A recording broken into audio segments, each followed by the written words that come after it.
And the Democratic Republic of the Congo, DRC, plans to set up a paramilitary unit to secure the country's large mining sites. The General Inspectorate of Mines, IGM, which oversees the East African country's abundant deposits of critical minerals, and announced the creation of the Mining Guard on Monday. And the unit will be backed by investments from the United States and United Arab Emirates as Washington and its ally seek to lock in access to the minerals, and the DRC struggles with rebel groups for control in the country's troubled east.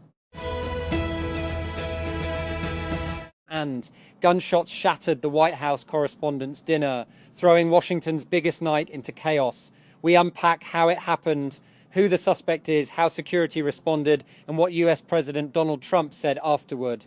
We also examine the fallout and what it reveals about a White House under pressure. So what happens next? In this episode, pirates are suspected of having hijacked a cargo vessel off the coast of Somalia. Officials and maritime security groups report. The reported hijacking on Monday was the second off Somalia in less than a week. The attack was on the Sword, which was carrying cement from Suez, Egypt, to the Kenyan port city of Mombasa, and was flying the flag of St. Kitts and Nevis. Israel's far-right Naftali Bennett and centrist opposition leader Yair Lapid have announced that they will resume the alliance that last toppled Benjamin Netanyahu's government in 2021, which at the time ended the latter's 12-year hold on the country's leadership. Speaking in Herzliya on Sunday, both former prime ministers addressed the waiting press pack from identical podiums, with Bennett telling reporters, "Tonight we are uniting and establishing the Together Party under my leadership, a party that will lead to a great victory and the opening of a new era for our beloved country." And Sky, an iPhone app still in private testing, wants to change how people interact with AI on their smartphones. And even before it's launched, it's already attracted interest online and from investors and tens of thousands of users, according to its creator. A sign that consumers might want a more AI-aware iPhone. Instead of launching an app or speaking to an AI chatbot, the startup is working to design an agentic home screen for the iPhone, using iOS widgets as its interface. A man accused of carrying out cyber attacks on behalf of the Chinese government has been extradited to the United States, according to his lawyer. Last year, the U.S. Justice Department accused Xu Zhiwei of working as a contractor for the Chinese Ministry of State Security to conduct a series of cyber attacks. Prosecutors allege Xu and co-conspirator Zhang Yu targeted several U.S. universities in early 2020 to steal research related to the COVID-19 pandemic. The two also allegedly hacked thousands of email servers running Microsoft Exchange beginning March 2021 as part of an indiscriminate campaign attributed to a Chinese-backed hacking group known as Hafnium and later Silk Typhoon.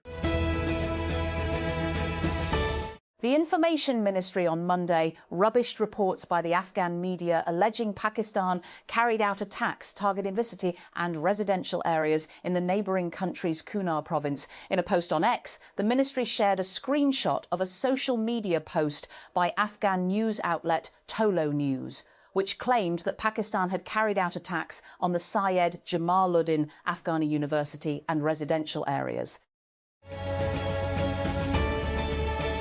And 8 children are still missing after gunmen raided an unregistered orphanage in Nigeria's north-central Kogi state and kidnapped 23. Authorities have said Kogi's Information Commissioner Kingsley Fanwo said 15 children were rescued due to the prompt and coordinated response of security agencies. And Pakistani jet and drone attacks on the East Afghan province of Kunar have killed at least 7 people and injured 75, among whom are students and a professor at Kunar University. Multiple sources have told the BBC. According to the Taliban government, 30 of the injured are university students. And former world heavyweight boxing champions Anthony Joshua and Tyson Fury have signed up for a long-awaited clash later this year. Promoter Eddie Hearn said on Monday, signed, sealed, delivered. AJV Fury is on, Hearn posted on Instagram.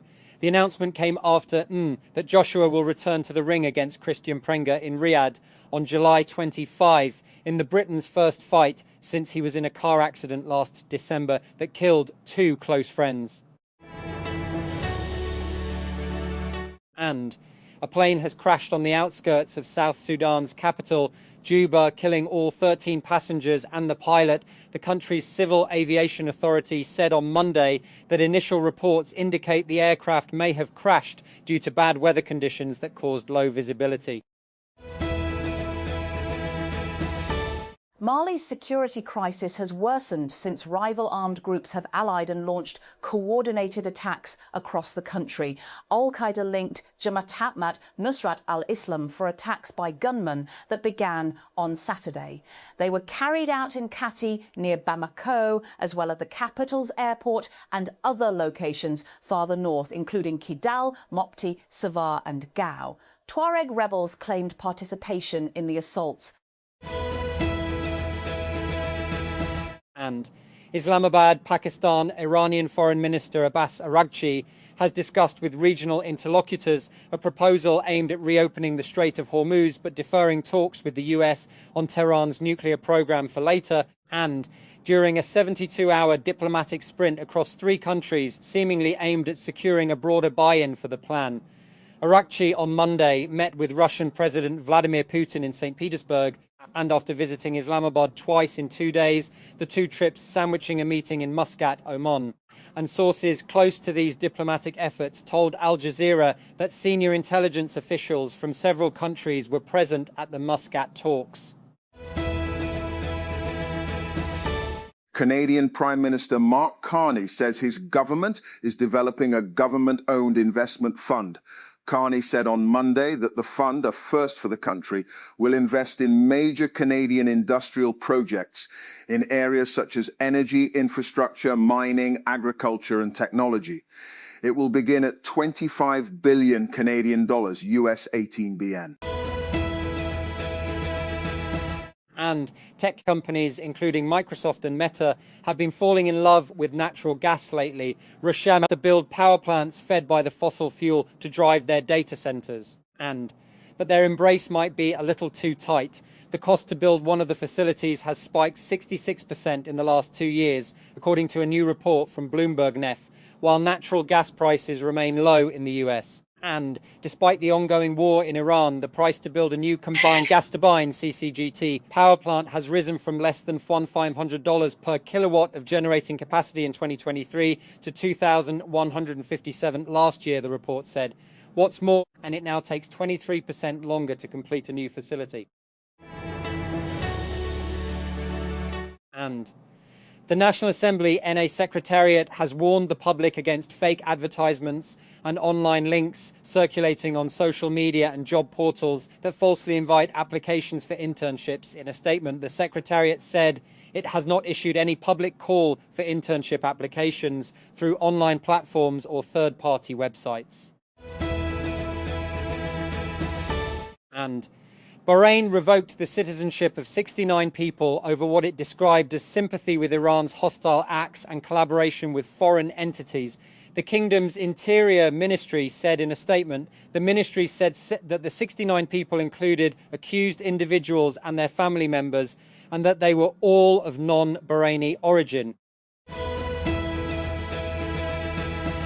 US First Lady Melania Trump said on Monday it was time for ABC to take a stand on Jimmy Kimmel over a joke, likening her to an expectant widow, a jibe with eerie resonance after a shooting at a dinner attended by President Donald Trump. Even though Kimmel made the remark in a monologue days ago, right-wing commentators who support Trump have resurrected it to call for the head of the talk show host. 22 monks have been arrested at an airport in Sri Lanka after officials discovered 110 kilograms, 242 pounds of cannabis concealed in their luggage. Customs officials said each monk was found with around 5 kilograms of kush, a particularly potent form of the drug, hidden within false walls in their luggage when they arrived in the capital, Colombo, on Saturday. Gunshots shattered the White House Correspondents' Association dinner, throwing Washington's biggest night into chaos. We unpack how it happened, who the suspect is, how security responded, and what US President Donald Trump said afterward. We also examine the fallout and what it reveals about a White House under pressure. So what happens next? In this episode,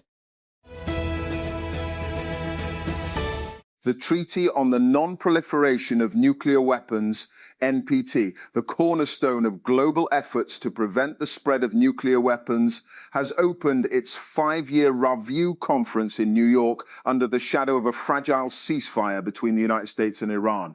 At the center of the discussions will be Iran's enriched uranium stockpile, how much remains, where it is located, and what will ultimately happen to it. a series of coordinated attacks carried out by left-armed groups across Mali has exposed security vulnerabilities in the military-ruled country.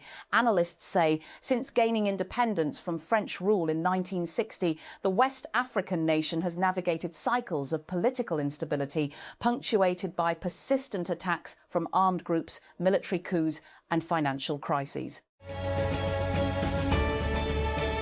And Microsoft CEO Satya Nadella is far less vocal about his worldviews than Palantir's Alex Karp. And yet France is taking steps to reduce its reliance on Windows, and while its domestic intelligence agency recently renewed its contract with the increasingly controversial data analytics company, this paradox is representative of Europe's messy breakup with US tech. And after painful realizations that it comes with strings attached, governments across the region are looking to rely less on American providers. But the steps taken so far have been uneven and often reactive. The Xiaomi 17T could launch as early as next month, according to a recent report. The device has now appeared on the Geekbench benchmarking platform, adding to a growing list of recent leaks. A Xiaomi smartphone carrying the model number 2602DPT53G, believed to be the Xiaomi 17T, was listed on the Geekbench AI website. Pakistan will host its first international gemstone exhibition in July 2026 as the government moves to unlock the country's vast but underutilized mineral potential. Pakistan holds an estimated $450 billion worth of gemstone reserves, yet annual exports remain at just $5.8 million. And Pakistan will begin mango exports from June 1, 2026, after the Ministry of Commerce extended the export start date through an official notification.